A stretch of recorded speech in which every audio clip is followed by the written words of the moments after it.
बहुत दिन से जानता हूँ, यहाँ सभी विद्वत मंडली बैठी है।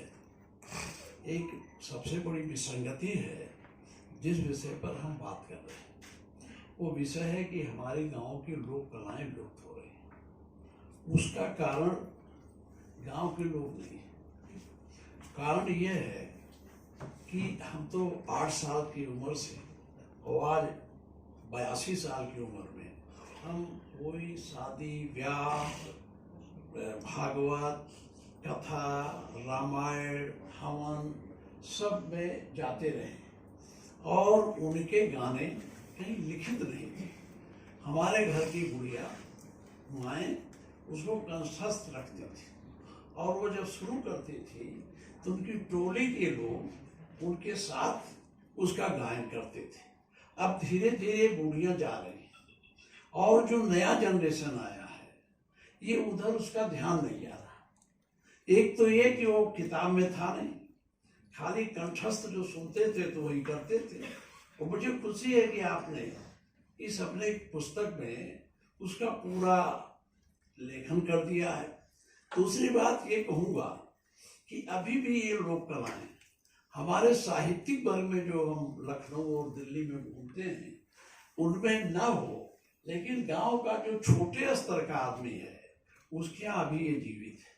उनके यहाँ कथा होगा तो गांव के लोगों को बुला लेंगे, उनके यहाँ हवन होगा तो बुला लेंगे। हवन का गीत अलग है, कथा का गीत अलग है, ये शादी का गीत अलग है, तिलक का गीत अलग है, द्वारचार का गीत अलग है, अलग अलग उसके स्वर।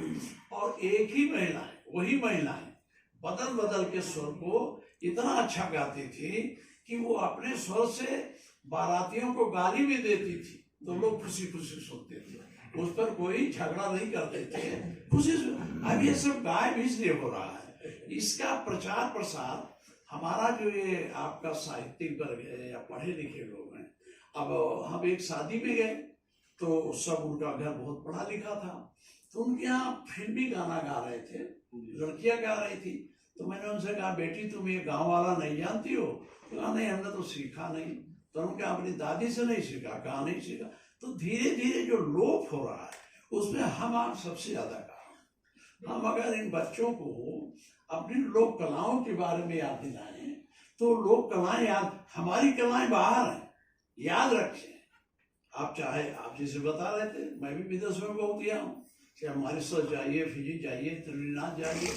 त्रिनाथ तो हिंदी नहीं बोल पाते लेकिन फगुआ गा लेते हैं। हमारे पास त्रिनाथ के मिनिस्टर आए थे तो हमसे बात करने लगे, तो वो हिंदी में तो बोल नहीं पाते थे लेकिन फगुआ खूब गाते थे। वो यही हाल मॉरिशस का, मॉरिशस में तो हम गए तो वहाँ तो सब मिले गा भी लेते थे।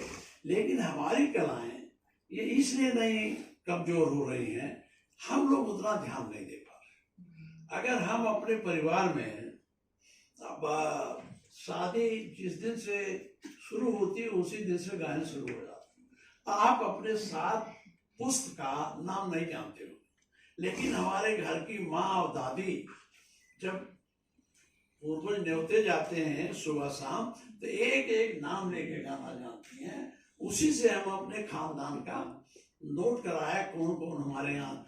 ये कला लोप हो जाएगी तो हमारी संस्कृति का बहुत बड़ा हिस्सा कमजोर हो जाएगा। इसलिए जहाँ गांव में है हम लोग की भी जिम्मेदारी इस कला को बढ़ाया। और मैं लेखक को आपको बहुत बहुत धन्यवाद दे रहा हूँ कि आपने इसको पुस्तक रूप में कर दिया। गांव में कोई पुस्तक तो थी नहीं, कंठस्थ था, जो गए हो गए।